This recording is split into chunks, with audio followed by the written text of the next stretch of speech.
Comunidade de Vida há 10 anos na comunidade. Sou natural de São Paulo, nasci em São Caetano. Conheci a comunidade, gente, por um panfletinho. Sabe aqueles panfletinhos que a gente faz, distribui assim, às vezes fala, tem que dar fim, né? Assim, a gente tem que terminar, porque o evento está nas portas. Então, um panfletinho, não sabia o que era a comunidade Shalom, tinha um chamado, só que eu estava tão assim, né, encantada com Deus, querendo achar minha vocação, que eu estava fazendo 10 vocacional ao mesmo tempo. Imagina a pessoa. Todas as ordens religiosas, você imagina, eu estava lá meu nome, eu estava sendo acompanhada, estava tudo certinho, né? E o Shalom era a última na lista, que a gente tem essa mania, né? Que a gente vai classificar no grau de santidade que a gente acha, né? E eu percebi que, quando eu cheguei no Shalom, né, que é esse papelzinho que me deram, eu me identifiquei totalmente. Parecia assim que eu estava na minha casa, né? Então, brincava, né? Que eu achava eles diferentes. Tem um negócio assim no Shalom. Shalom para ti. Já ouviram falar esse negócio assim? Shalom para mim. Eu falava para minha mãe que... Mãe, eu entrei na nave hoje. Era a loucura, né? O meu vocacional, eu falava que eu entrava na nave. E, assim, foi uma experiência muito forte de identificação. Foi 2 anos de vocacional, até eu ter coragem mesmo de dar tudo, comunidade de vida, né? E depois disso, começou a caminhada, porque a gente tem uma trilha, um caminho até encontrar, até ter certeza que aquela é a sua vocação, e depois trilha um segundo caminho, que é o céu, né? A gente vai caminhar dentro da vocação para realmente alcançar a nossa meta, nosso prêmio, como diz Paulo, né? Nosso prêmio. A gente faz a corrida para alcançar o prêmio, e é o céu. Então, diante dessa realidade, eu fui percebendo algumas coisas que eu queria partilhar com vocês. Essa pregação vai ser mais uma partilha, né? E para que vocês possam se sentir bem à vontade na realidade que vocês estão hoje, né? Trilhando um caminho dentro da vontade de Deus, dentro do plano e do projeto de Deus, diante de uma experiência real que cada um de vocês tiveram com Jesus Cristo. E isso inclui algumas coisas que eu queria partilhar, né? O que é que realmente nós, como escolhidos e separados, porque um consagrado, ele é separado. Ai, Dani, mas eu não sou consagrada ainda. Você pode me perguntar, né? Só que você já é separado. Se você for bem, olha lá para o mundo lá fora. As pessoas têm o que você tem dentro de você, uma sede de Deus que não consegue saciar nunca. Quanto mais você reza, mais você acha que não está rezando. Quanto mais você vem para as coisas de Deus, mais você acha que não fez nada. Né? Assim, a gente tem caminhada de 10, 15, 20 anos e sente que ainda não começou, não engatou. Essa realidade está dentro de nós. Existe algo diferente em nós. As pessoas dizem, nós sentimos. Quando a gente olha o interesse do mundo, o interesse dos jovens do mundo, das famílias do mundo, a gente fala, nossa, como dentro de mim se levanta coisas tão diferentes. Então eu vou dar uma grande notícia, você realmente foi separado por Deus para uma missão diferente neste mundo. Se você entender isso, não é mérito seu, não. Nenhum de nós, nem a Dani, nem ninguém aqui foi escolhido porque a gente fez alguma coisa boa. Nós somos escolhidos por Deus porque Ele, assim quis, na sua bondade, separar alguns filhos prediletos para dar uma missão. Atrás de você tem milhões de almas que estão esperando a sua decisão. É para você entender o valor de uma vocação. Pensa numa Madre Teresa de Calcutá. Se ela tivesse não aceitado o chamado dela de ser freira, lembra no comecinho que ela passou por uma ordem e depois ela fundou outra. Talvez Calcutá nunca seria conhecido pelo mundo. Talvez Calcutá nunca seria ajudado. As pessoas, e não eram cristãos, isso que é mais interessante, eram os hindus. Então, a vida dela foi uma luz aonde ninguém nunca imaginou. E você, por mais que você se sinta assim, mas eu não sei pregar, eu não sei falar, eu não entendo nada da Bíblia, eu não sei rezar pelas pessoas, isso não quer dizer nada para Deus, porque Deus, em um piscar de olhos, Ele te potencializa, porque a graça é do céu para sermos vocacionados. Então, por isso que eu estou dizendo para você hoje, acolha primeiro que você é escolhido e foi escolhido para viver uma vida nova, uma vida diferente. E uma vida que pode transformar e vai transformar a vida de muitas pessoas, muitas famílias, muitos jovens. Porque anjos da vida, né? Não é simplesmente para fazer caridade e bondade para as pessoas só não, né? Fazer socorrendo, que nem às vezes a gente pensa assim, é que nem o resgate, vai socorrendo. Mas não é isso. Gerar vida em alguém é gerar por inteiro. Gerar um homem novo, uma mulher nova, uma sociedade nova, uma família nova.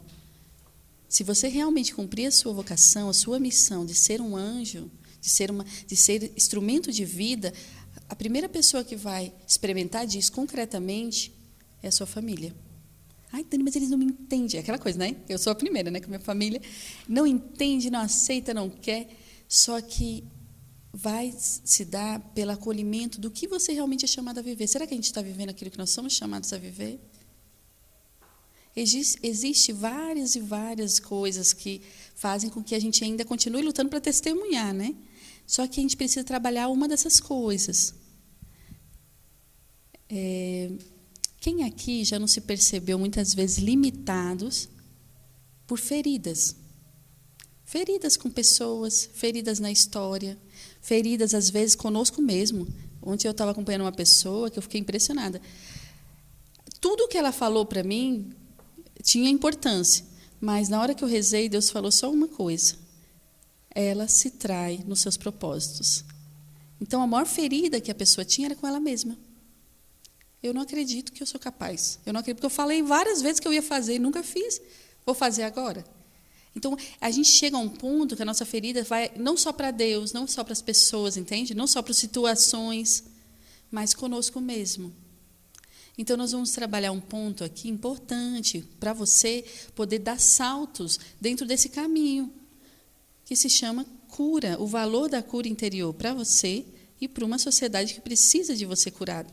Um cristão saudável, um cristão sadio, ele é potencializado nos seus dons. Eu vou falar um pouco sobre isso também. Então, primeiramente, a gente precisa ser conhecedor do que seria essa doença espiritual. Daí eu peguei alguns pontos aqui que eu gostaria que vocês têm como, alguém tem como anotar alguma coisa ou não? Se você tiver, bom. Se você não tiver, tudo bem, você presta bastante atenção, tá bom? Cura. Quando Jesus ele envia o discípulo, ele não diz assim: ide por todo mundo, pregar o evangelho, curai os enfermos, libertai os cativos, não é assim? A maioria dos envios que Jesus dá, ele coloca abertamente o que é que você vai fazer. Ele não vai simplesmente assim, vai para onde? Vai, entende? Ele você vai pregar o evangelho, vai libertar os cativos, você vai curar os enfermos, vai libertar os endemoniados, ele diz abertamente. E isso dá-nos o sentido da nossa caminhada. Você tá saindo daquele momento enviado por Deus para algo.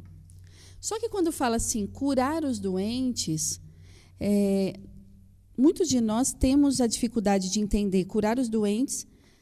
Por quê? Porque a gente vê o doente como aquele somente físico. O doente que você pode curar é aquele que está aparentemente doente. Só que hoje, na sociedade que a gente vive, quase 90% dos nossos irmãos estão doentes da alma. E daí eu queria que você colocasse a importância aí do que é o doente da alma. O que faz, qual é o efeito dentro de uma comunidade, dentro de uma sociedade, de uma pessoa que é doente da alma? A gravidade disso. Você consegue entender? Partilha de 2 em 2. Você já percebe o efeito de uma pessoa doente da alma? O que seria doente da alma? No Catecismo da Igreja Católica, no número 739, se você quiser anotar, Catecismo, número 739, 739. Para vocês entenderem que o valor da comunidade em relação a uma pessoa que tem tanto feridas da alma, como também uma pessoa que é plenamente curada na sua alma. Por ser o Espírito Santo, a unção de Cristo, é Cristo a cabeça do corpo, que se difunde em seus membros, para alimentá-los, curá-los, organizá-los em suas funções mútuas, vivificá-los e enviá-los a testemunhar, associá-los à sua oferta ao Pai e à sua intercessão pelo mundo inteiro.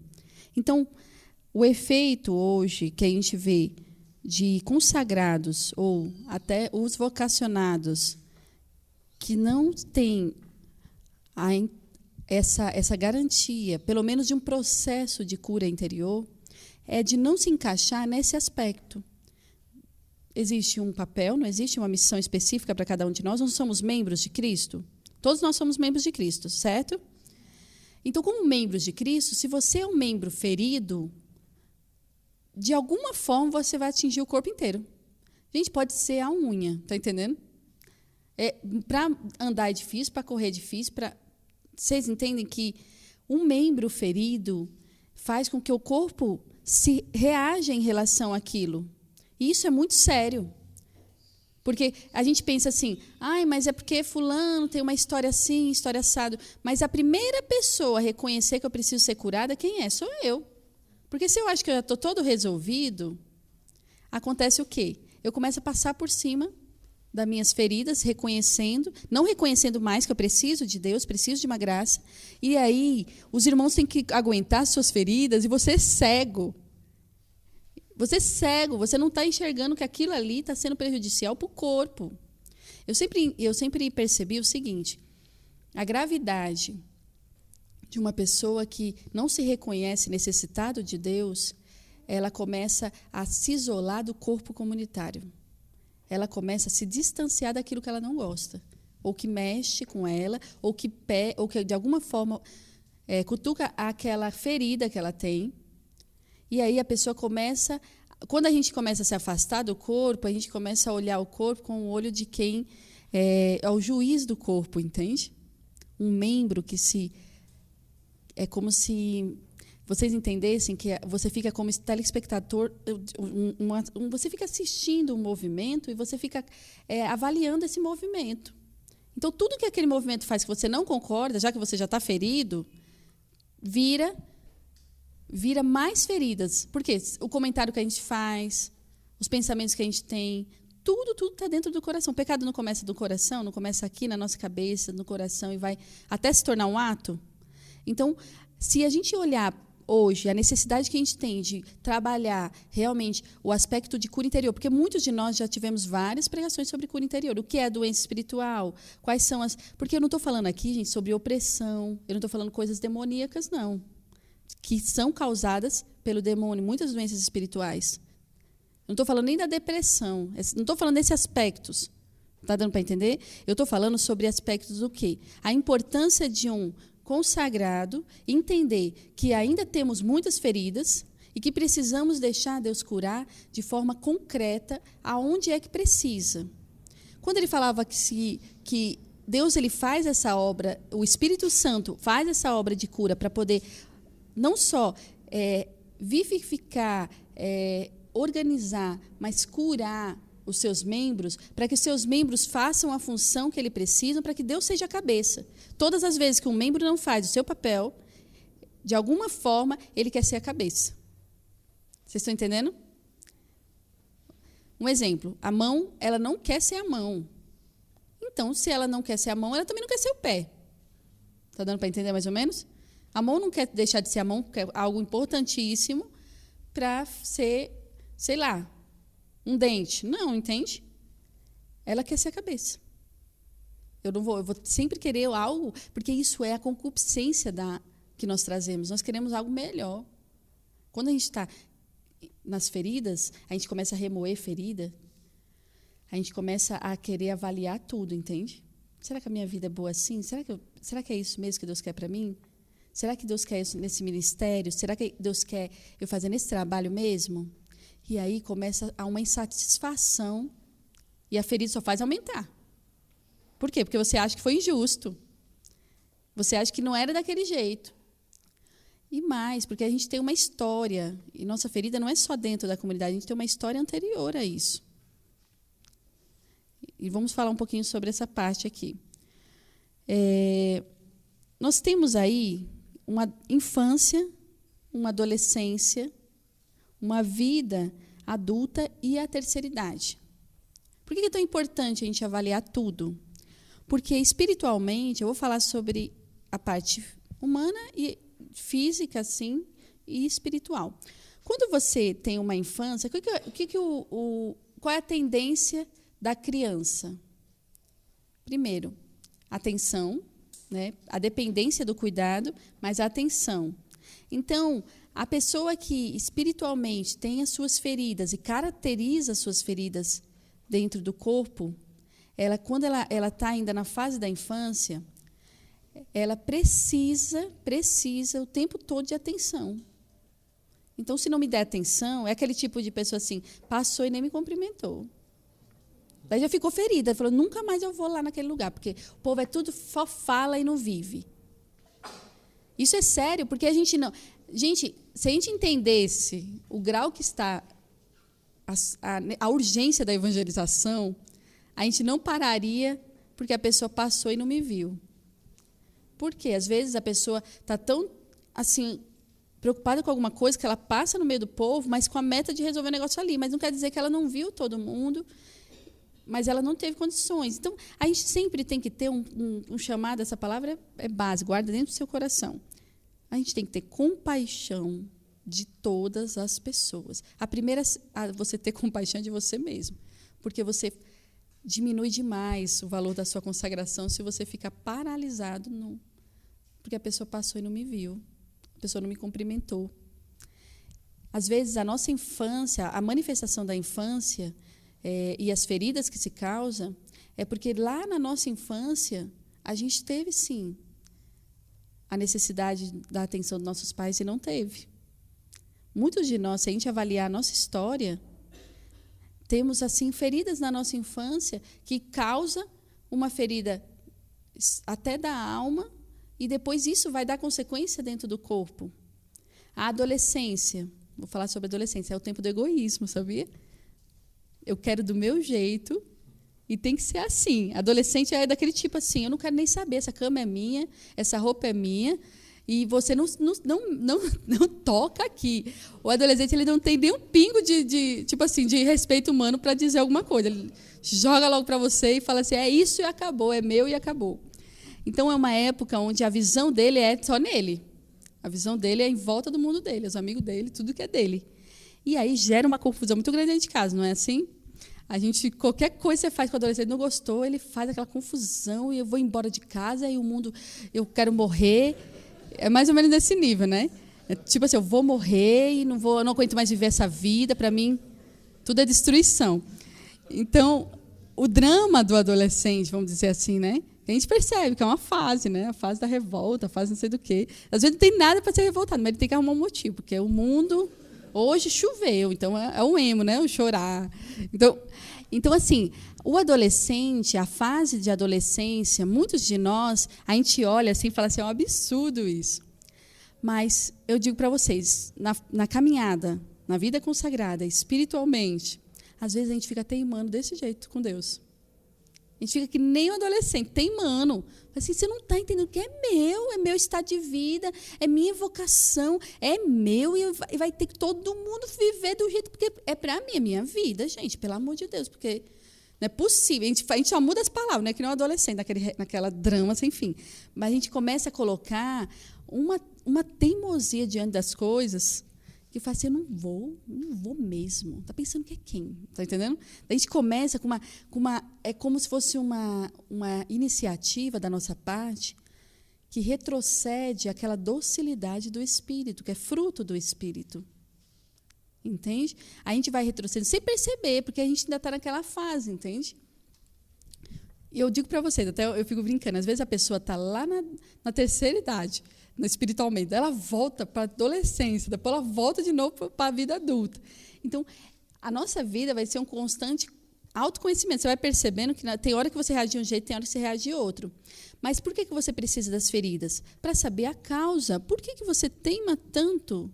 Por que você insiste tanto em dizer que é Deus que fez assim? É Deus que faz assim?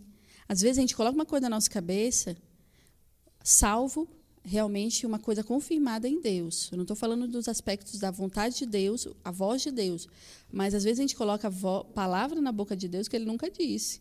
E vai a vida toda teimando com aquilo ali, entendeu? Eu lembro que, coisa bem simples, gente, na intercessão, uma vez eu coordenando, tinha uma senhora que falava assim, Deus falou para mim que tem que ter várias rosas em volta da... Eu falei assim, certo, eu concordo, tem que ter rosa, mas hoje a gente não tem condições de comprar rosa. Então não vai ter intercessão. porque Deus falou que tinha que ter a rosa. Daí eu falei, minha senhora, eu conversando com ela, eu falei assim, não, mas Deus vê o nosso coração, vê a nossa intenção. Você entende que a nossa, às vezes, teimosia se torna até esse aspecto adolescente? Porque não se vê o além, a missão mesmo que você foi criada para estar, teimando em coisas muito pequenas. E aí começa a ferida. Não, porque eu saí de lá chateada. Porque a Dani falou que não ia colocar a rosa e ainda teve intercessão. Deus não quis, Deus não escutou nossa prece. Então, assim, vocês entendem que a coisa vai que vai, e vai propagando, né? Eu ontem vim aqui, estou muito chateada, porque teve a intercessão e Deus não quis. Deus não queria. E daí já muda a história, né? Pois não era vontade de Deus, não. Daí nem contou a história da rosa, entendeu? Para a pessoa deve falar assim, é mesmo, vocês fizeram sem que for vontade de Deus. Está fora da bênção. Daí, isso vai. E a história vai se prolongando, na hora que vê, chega de volta para mim assim, a comunidade está fora da bênção. Daí eu falei, vala-me Nossa Senhora, o que é que está acontecendo com a comunidade? Está fora da bênção. Então, vocês entendem que uma coisinha bem bestinha gera uma percussão tão grande que você fala assim, meu Deus, tomou proporções fora do controle. Agora ninguém mais acredita na comunidade porque está fora da bênção. Isso é muito sério, porque começa com uma atitude infantil, uma atitude adolescente, que espiritualmente você vai absorvendo como ferida, entende? Tem gente que nunca mais volta. Quantos de nós na igreja que o padre passou, falou assim, veja essa roupa aí, minha filha, nunca mais voltou. Daí, tipo, a pessoa fala assim, absurdo isso. Daí foi-se embora e acabou-se. Então, assim, algumas coisinhas assim que nós católicos temos ainda muita... Católicos mesmo, a gente não é trabalhado para ser realmente curado interiormente. A gente consegue até rezar pela cura dos outros, entendeu? Falou vamos para o retiro de cura, daí todo mundo está lá, vamos lá, então, pronto, servos. Os servos, vamos pôr a mão em quem aqui? Quem é que é para rezar? Então, a gente está até disposto a ir rezar pelas pessoas. Mas quando se olha para a nossa vida, quando a gente enxerga o nosso interior, quais são as feridas que nós temos? Quais são as feridas? Quais são as coisas que nos limitam tanto para dar um passo e ir além, ir mais longe? Dar mais para Deus. A pessoa uma vez falou assim para mim, a comunidade pede demais. Pede demais. Eu olhei para ela e falei assim, será que é Deus que não está investindo demais em você?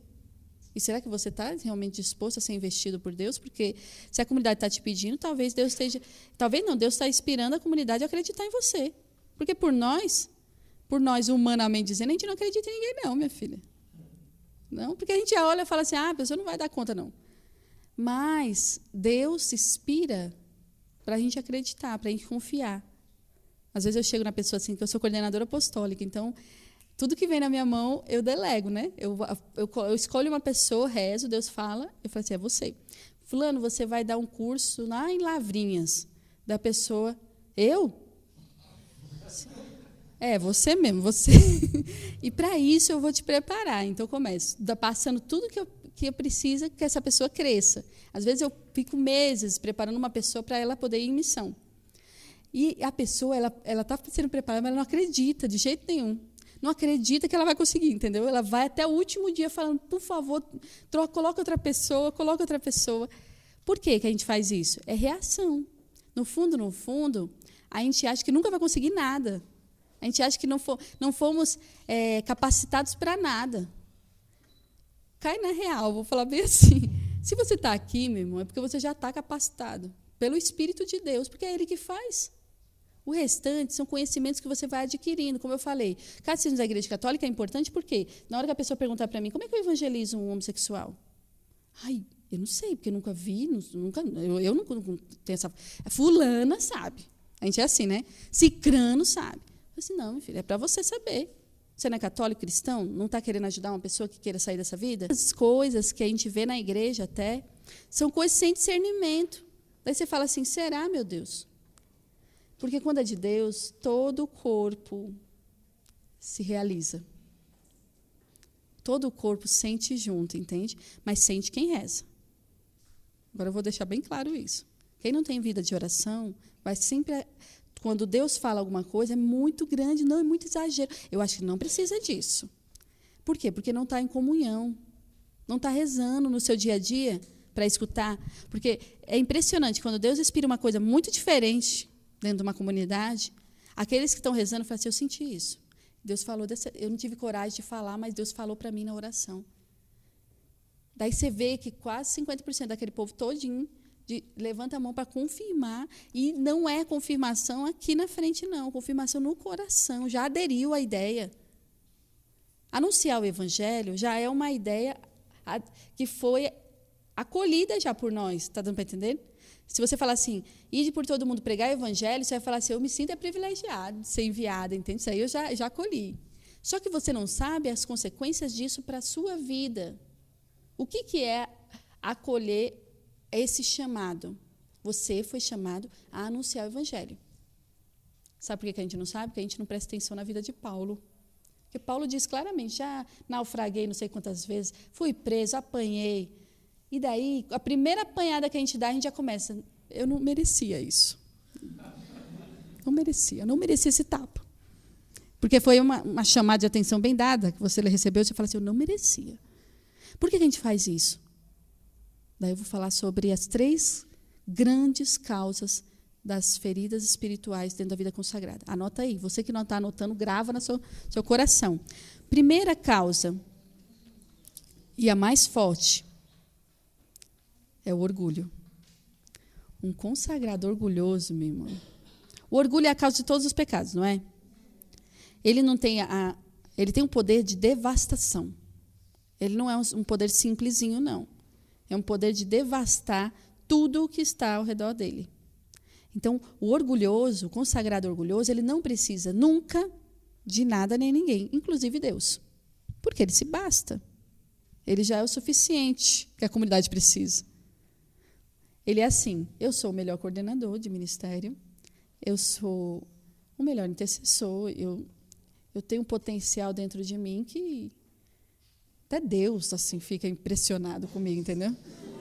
É Ele que me deu, mas é uma graça, vamos dizer assim, é um poder tão grande que sai das minhas mãos quando eu rezo. Então, assim,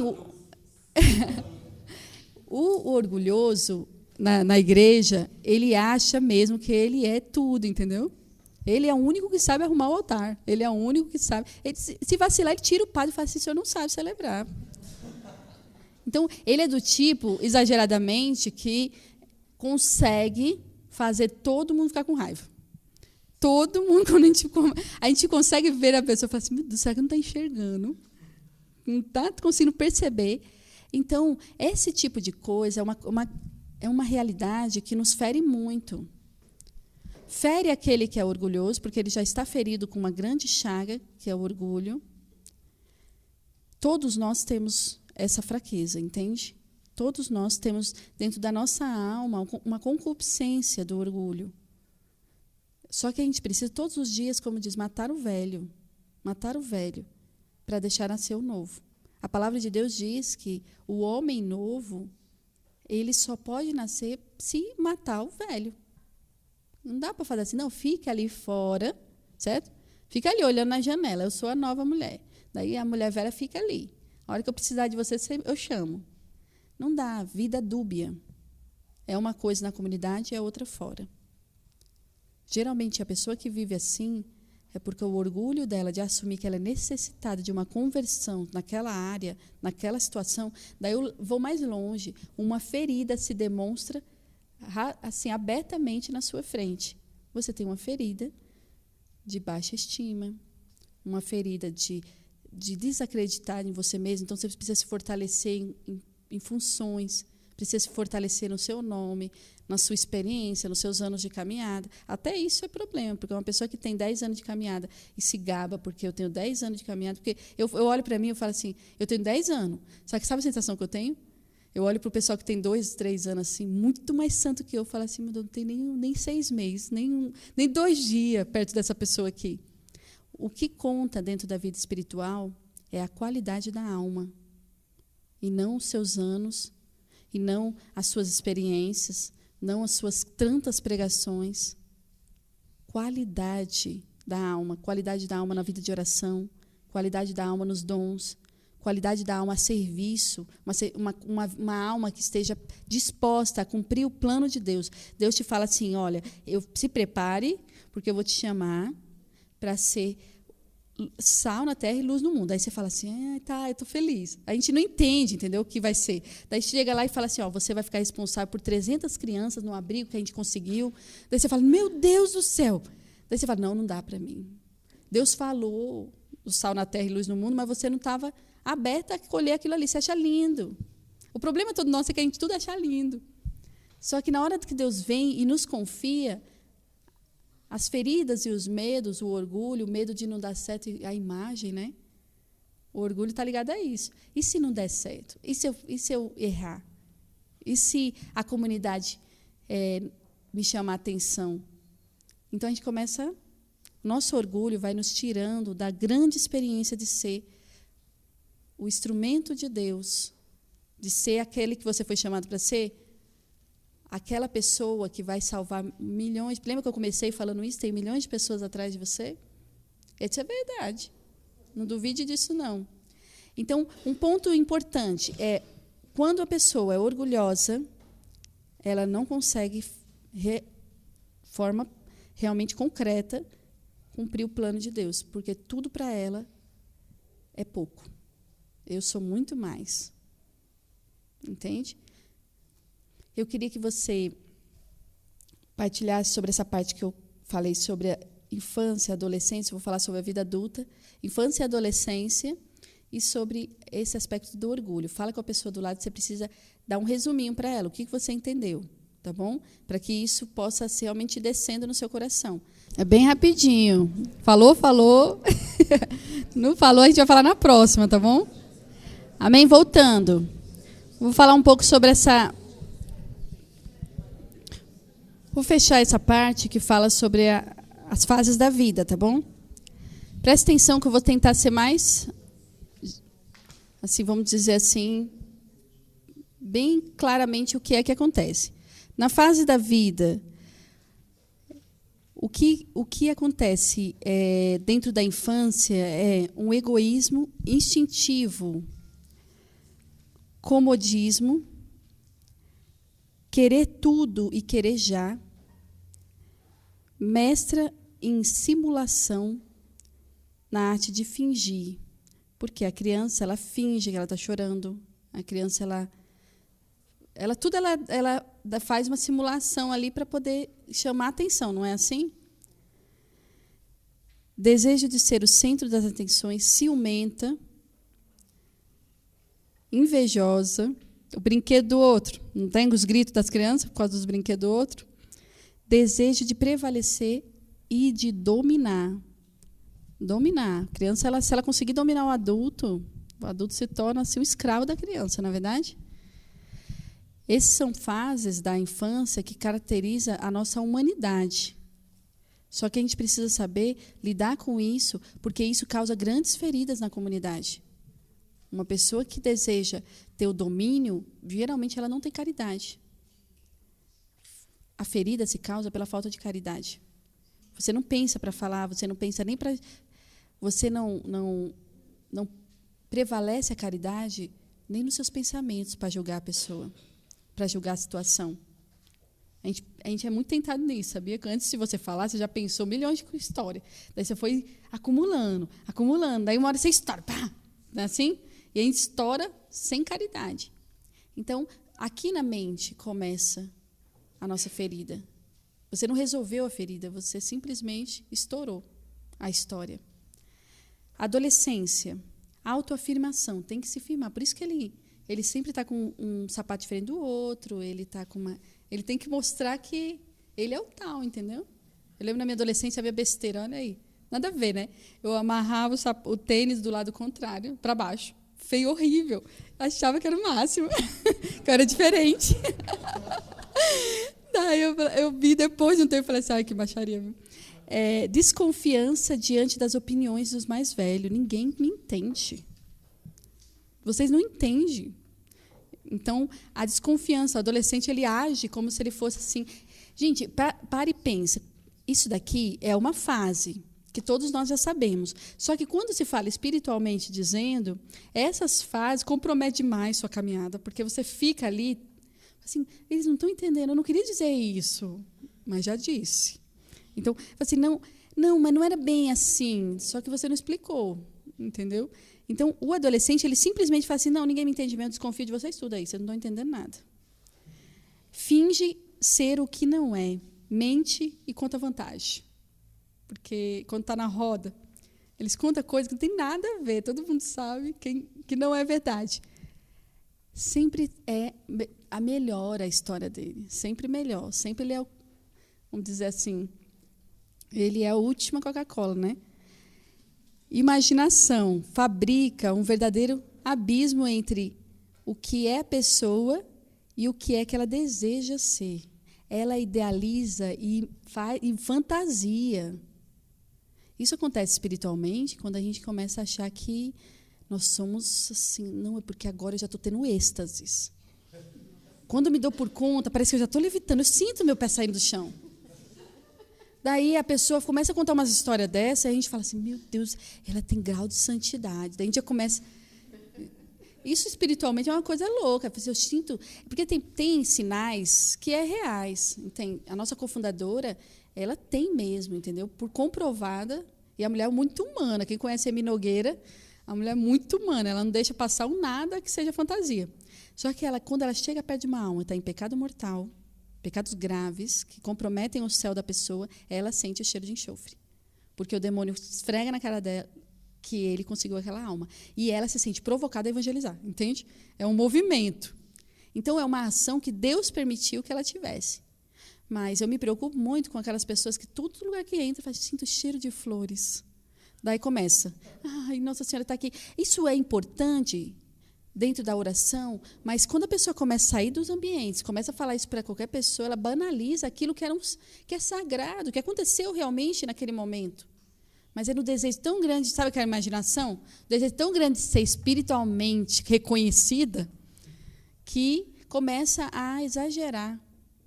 Eu lembro, eu tenho vários testemunhos, né? E quando eu conto eles, eu tento o máximo me segurar, né? Eu falei, não vou, não preciso fazer, porque Deus já fez, o testemunho existe. Então, a tentação da gente exagerar até a ação de Deus é uma forma da gente ser um adolescente. Entende? A gente quer mesmo fazer acontecer, contar vantagem até da minha experiência, porque o meu testemunho, eu lembro uma vez que o menino falou assim, ei, Dani, Deus me deu um chacoalhão. Eu falei, por quê? Essa semana eu contei, ele falando, né, eu contei meu testemunho em 2 grupos de oração. Mas eu contei tanta desgraça que eu fiz, que eu me gabava, que eu falava assim, eu fiz isso mesmo. Daí eu peguei e falei assim, e você achou? E na hora que você foi falar da obra de Deus? Ai, estava acabando o tempo, tive que falar bem rapidinho. Daí eu falei assim, como assim, meu filho? É, porque eu falei demais do meu tempo de mundo, e daí na hora de falar das coisas de Deus, não deu muito tempo não, que acabou o tempo lá da pregação. Daí eu falei assim, e aí que tá, a gente às vezes, na nossa imaginação, a gente valoriza demais, e não vai para o foco, entendeu? Por isso que o adolescente, ele viaja nas coisas dele, entende? E não percebe a necessidade de focar. Você está ali com o objetivo, então vamos para aquele objetivo ali. Espiritualmente a gente é cheio dessas, né? Então a hora que a gente vê, a gente já está assim, ai meu Deus, contei, mas não era bem assim, eu dei uma aumentada. Então, isso daí é uma ação do adolescente. Falta de objetividade, afetividade desordenada, insubmissa. Qualquer movimento, o adolescente já, estou amando.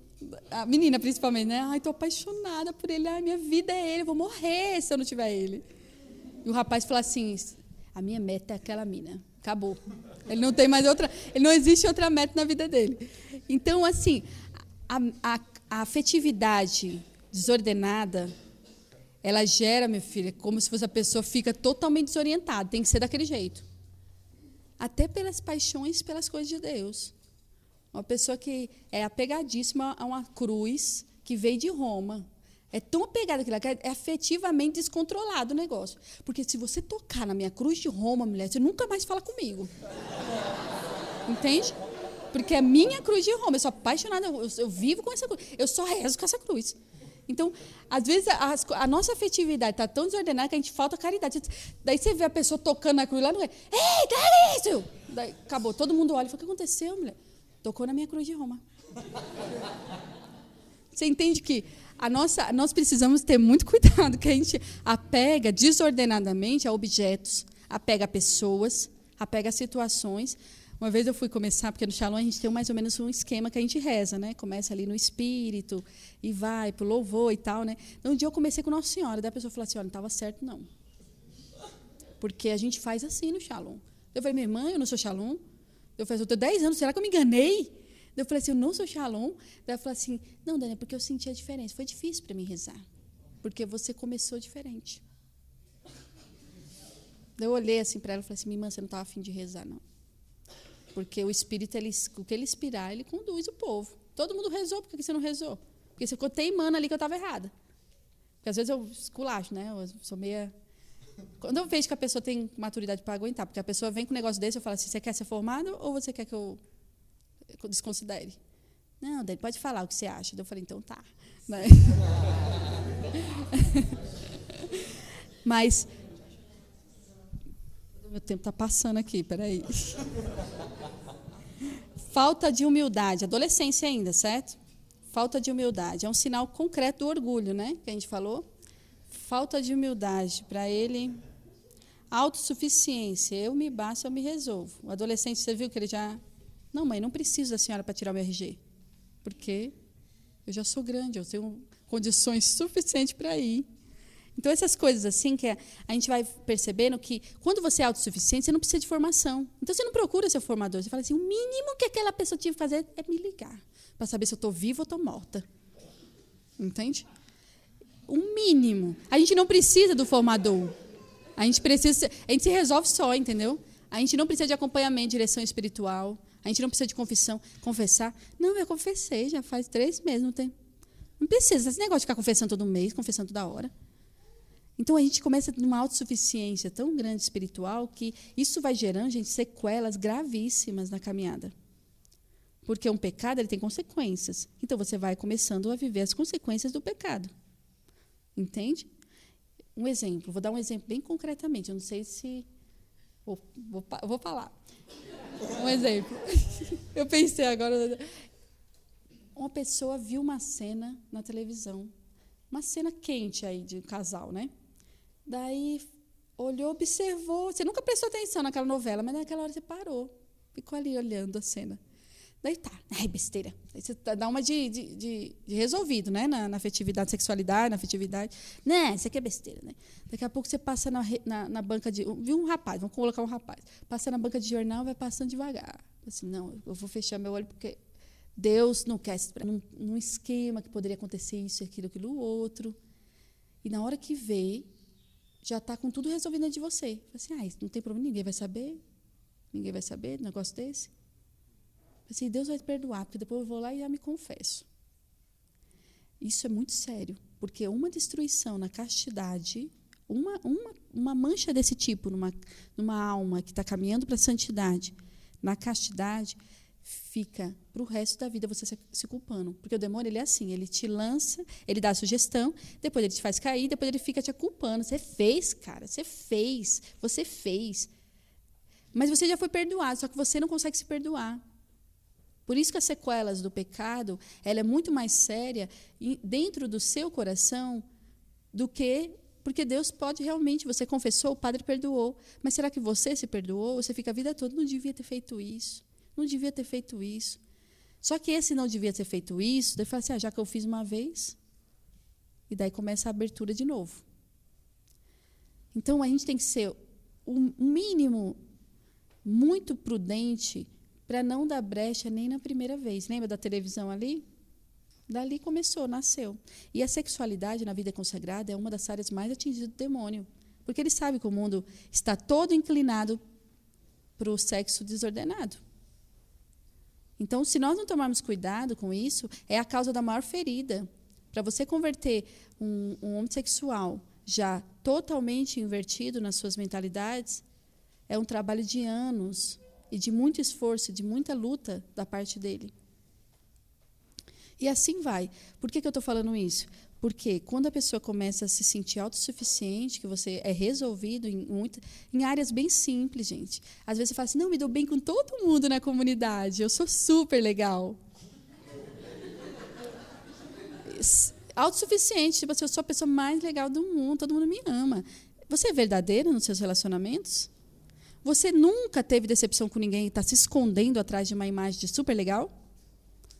Você tem medo de ser rejeitado, medo de não ser acolhido, daí começa a fazer super legal com todo mundo? Nunca diz não para ninguém, porque mesmo se você não faz, você diz sempre sim. Mas você não tem um coração naquilo que você está fazendo? Então, já deu tempo, é? Tô brincando. Eu brinco demais, perdão, viu, gente? Porque...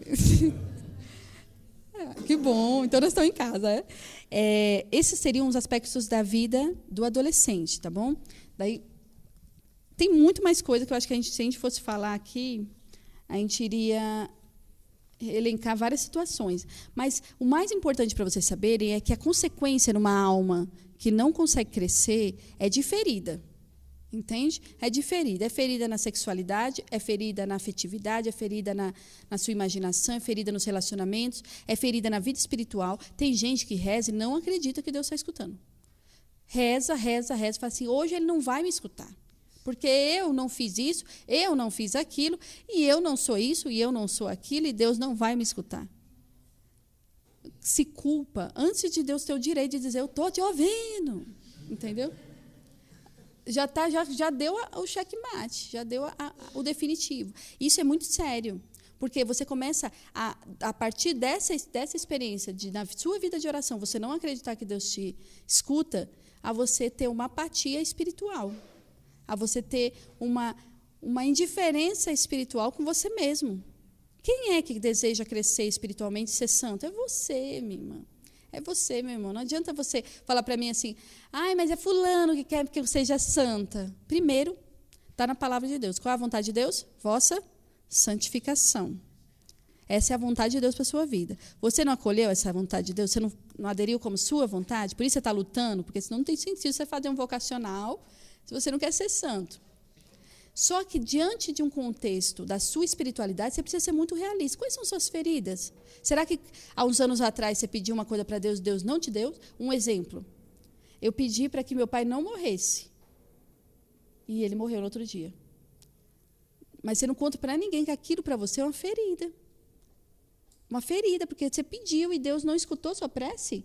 O que foi que aconteceu? O que Deus... Você não trabalhou, você conversa com as pessoas dizendo assim, não... Era a vontade de Deus, era o tempo, ele está com Deus. Só que no fundo, você fica com raiva. Você fala assim, eu fiz aquela oração poderosa lá no meu quarto à noite, achando que Deus ia fazer, e no outro dia ele morreu. Deus me traiu, porque eu achei que ele tinha me escutado. Espiritualmente, tem muitos de nós que estão feridos, sabia? Deus falou que eu ia casar com fulano, e agora fulano está entrando na igreja com cicrano. Daí você fala, ninguém sabe, só você e Deus.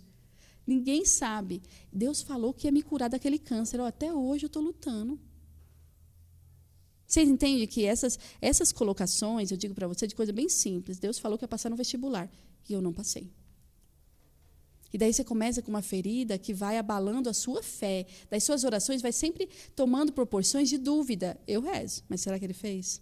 Porque aquela vez ele não fez. Vocês entendem que, em nenhum momento, a gente tem a maturidade seria voltar para aquela situação e olhar, o plano de Deus foi salvífico para a sua vida? Porque se você continuasse, se você tivesse passado naquele vestibular, se você tivesse se casado com aquela pessoa, você estaria realmente no plano de Deus? Você estaria feliz como você imaginou que você estaria? É porque muitos de nós não acolhem, por causa do nosso orgulho, o plano de Deus.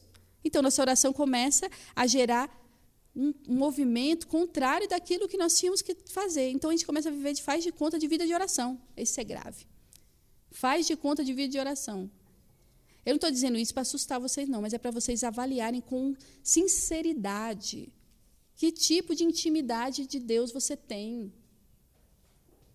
A intimidade de Deus que te leva a amar as pessoas e não julgá-las. A intimidade de Deus que te leva a fazer aquilo que Deus confiou na sua vida, a cumprir a sua missão e não ficar se preocupando com o outro não cumpre. A intimidade de Deus que te faz acreditar tão piamente na oração que você sabe que se você pedir a Deus, Ele vai dar. Lembra? Se bater a porta será aberta. Se você me pedir, será dado, porque você está na vontade de Deus. Nós precisamos despertar, porque as feridas espirituais, muitas vezes, vêm da falta de fé. Porque você não acredita que Deus vai capaz de curar. E tem casos, assim, um exemplo. A pessoa teve uma realidade com... Vou dar um exemplo bem exagerado, mas uma pessoa teve uma experiência, talvez, de participar de um rito, um candomblé, um exemplo. Vira e volta, a pessoa volta com uma acusação aquilo ali. Então, aquilo é como se fosse uma coisa que precisa ser resolvida dentro de nós, dentro da pessoa, entende? Você não tem que ficar se culpando porque você viveu aquela experiência, você precisa se confessar e resolver dentro de você, junto com Deus e no acompanhamento, para poder, na oração realmente, e também na dimensão das consequências disso. Porque às vezes você fica dias pensando numa situação e você poderia estar realmente fazendo a sua missão e não paralisado naquilo. Deu para entender mais ou menos? Porque às vezes acontece uma coisinha aqui na comunidade ou lá na sua casa, você fica dias, ó. Só que se você avaliar bem, é porque existe uma ferida lá na sua infância que te agrediu. Uma pessoa, exemplo, a pessoa te chamou de mentirosa na brincadeira. Daí você começa. Quem é ela para me chamar de mentirosa? Ela foi injusta comigo. Daí você vai lembrando que na sua história você tinha uma ferida muito grande.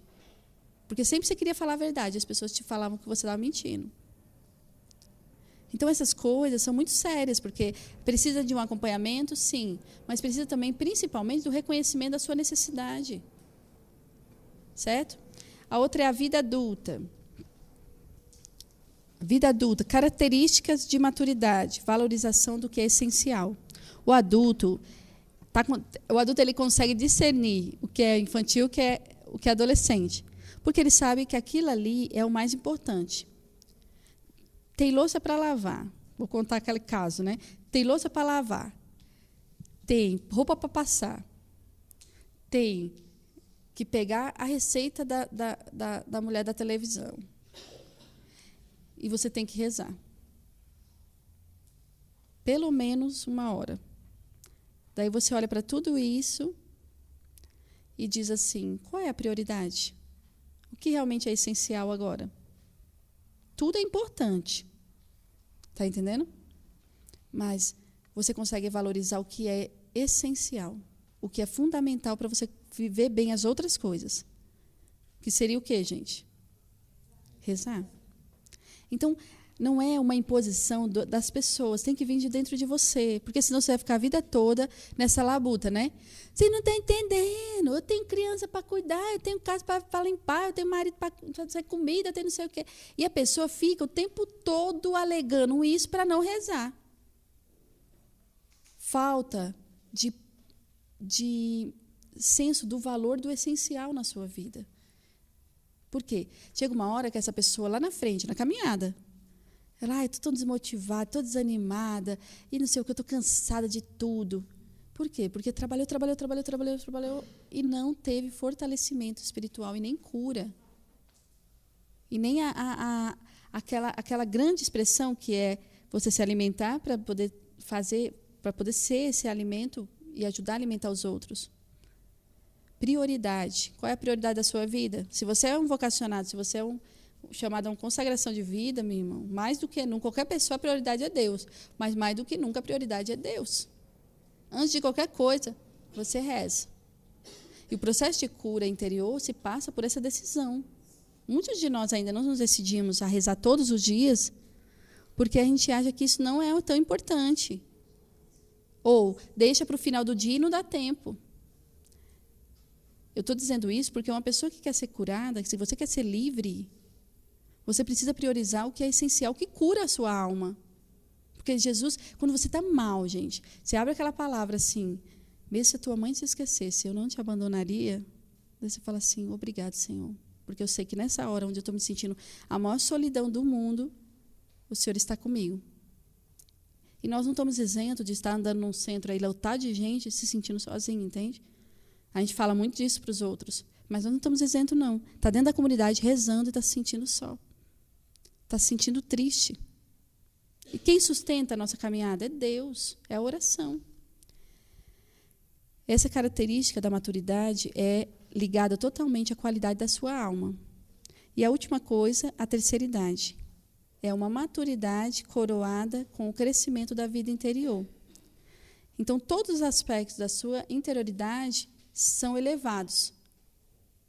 E aí, você se torna uma pessoa realmente plenamente madura na fé. Nada nem ninguém pode tirar a experiência que você adquiriu com Deus. Amém?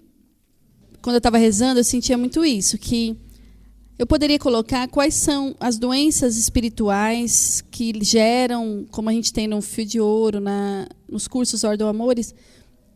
Só que eu percebia que muito mais do que você saber que doenças são, é você reconhecer qual é o papel como membro sadio de uma comunidade. Porque se você quer entrar na comunidade já ferido, sem enfrentar essa realidade, se você quer ser um membro atuante dentro da comunidade, doente, saiba que você sempre vai dar trabalho demais para o corpo se movimentar. Porque a gente não está indo para o céu junto? Porque a gente é um corpo em movimento indo para o céu. É desse jeito que funciona, entendeu? A cabeça vai pensando e vai levando. Só que, quando a gente chega a um ponto de não se dispor a poder realmente enfrentar pessoalmente na oração e junto com o acompanhamento espiritual, que seria essa direção espiritual, esses aspectos do que realmente há em você que faz com que a sua vida dentro da comunidade fique difícil, vai ficando complicado você realmente andar com o corpo, entende? Então, o que colocava no meu coração era que uma vida espiritual sadia é essencial para que você seja feliz. É essencial para que você seja pleno da graça. Um cristão que brilha, entende?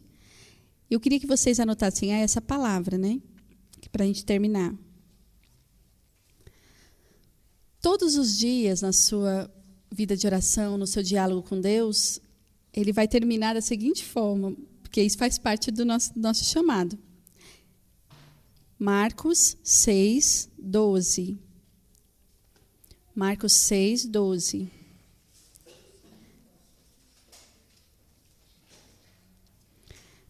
Toda a missão dos apóstolos, né, desde o 7, se você quiser ler depois, desde o 7, Marcos 6, 7 a 13. Mas eu vou ler o 12 e o 13, tá bom? Marcos 6, 12.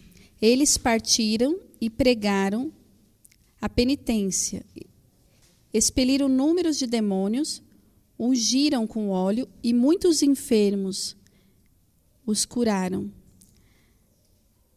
A missão que nós temos é essa. Só que para que a gente enfrente nossos medos e nossas feridas, nós precisamos nos reconhecer hoje necessitados dessa cura. E, ao mesmo tempo, dispostos a irmos àqueles que mais precisam de cura interior. Não tenham medo de doenças espirituais. Não tenham medo de maneira nenhuma, porque Deus ele está nos enviando para enfrentar essa realidade. Um mundo ferido que espera ansiosamente a manifestação dos filhos de Deus. Um mundo que está gritando dores de parto, gritando o desejo de viver uma vida nova. E está esperando a sua manifestação, a minha manifestação. Amém? Então, assim, eu queria que vocês fechassem os olhos, abaixassem a cabeça por um minuto. E nós vamos fazer um breve momento de oração, pedindo ao Senhor que Ele venha consolidar essa graça, dessa maturidade, dessa cura interior sobre nossas almas. Eu convido você a fechar seus olhos e suavemente orar no Espírito, pedindo ao Senhor que envie sobre você hoje uma graça de reconhecimento, primeiramente, das áreas da sua vida que precisam ser curadas, precisam ser libertadas. E nós vamos suplicar ao Senhor que Ele venha em nosso socorro, que Ele venha sobre cada um de nós, porque isso é essencial, Senhor, para nós hoje. Termos as Tuas mãos sobre nossas vidas, conduzindo-nos, Senhor, conduzindo-nos para Ti, conduzindo-nos, Senhor, para a Tua vontade.